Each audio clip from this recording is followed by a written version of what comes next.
We're a blended family. My wife holds my children to a higher standard than she does with her own kids. My children are starting to resent her, and it is causing division in our home.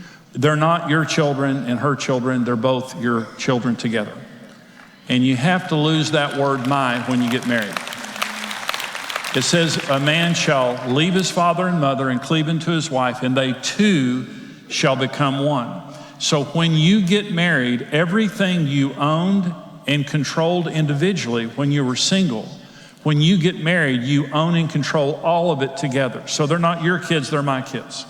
Let me say, when you get married, you have to take ownership of your spouse's liabilities and assets, and you have to give ownership of your liabilities and assets, especially the children. And every decision you make regarding any child that lives in your home has to be made together. And there cannot be preference. What he's saying here is, this happens a lot of times, is that she holds my children to a higher standard than she does her children. Well, first of all, they're our children. There is no yours, mine. Secondly, you have to make your decisions together. Why would she be able to hold any standard by herself? You have to say, Karen and I, and we had a lot of disagreements about parenting because we're a great team. Karen had one perspective about the kids. I had another perspective about the kids. Karen has the same basic personality as our son, Brent. I have the same basic personality as our daughter, Julie.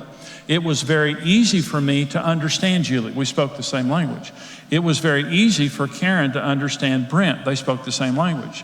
So I would be wanting to kill Brent, and Karen would say, well, before you kill him, let's just talk. Okay.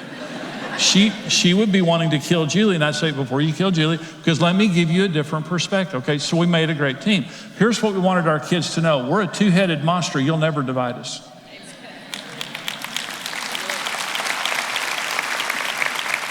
We're going to go behind closed doors, and we're going to disagree, and we're going to talk it out, and we will always, 100% of the time, be a united front on every single issue.